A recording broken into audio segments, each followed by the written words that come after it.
Currently आपल्या गाडीला 16 ते 17 दिवस झालेले आहे विकत घेऊन आणि आता आपले किलोमीटर जर तुम्ही पाहिले तर जवळजवळ 1680 म्हणजे 1700 किलोमीटर आपले झालेले आहेत.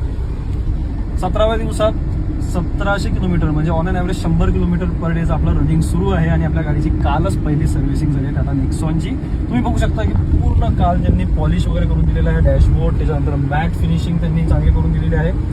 ॲज इट इज तुम्ही ज्या दिवशी पहिल्यांदा गाडी घेता हार सोडून ॲज इट इज त्यांनी गाडी मला तशी करून दिलेली आहे. बऱ्याच लोकांना डाऊट असतो पहिल्या सर्व्हिसिंगमध्ये काय करून देतात, तर पहिल्या सर्व्हिसिंगमध्ये ते तुम्हाला पूर्ण इलेक्ट्रॉनिक आणि इलेक्ट्रिकल वायरिंगचं इन्स्पेक्शन, तुमचं अलाइनमेंट आणि तुमचे जे पण मायनर स्क्रॅचेस असतात त्याच्याबद्दल तुम्हाला इन्फॉर्मेशन देऊन ते रिपेअर करतात आणि त्या कॉम्प्लिमेंटरी तुम्हाला वॉशिंगसुद्धा करून देतात. बाकी ऑइल चेंज, फिल्टर चेंज या सगळ्या गोष्टी तुम्हाला टाटामध्ये ॲटलिस्ट मला जेवढं माहिती आहे की तुम्हाला दुसऱ्या ते तिसऱ्या सर्व्हिसिंगमध्येच मिळतात. बाकी टाटाची कोणती गाडी असो, माझा आतापर्यंतचा जो 1600-1700 किलोमीटरचा एक्सपिरियन्स आहे तो एकदम बटर स्मूथ आहे.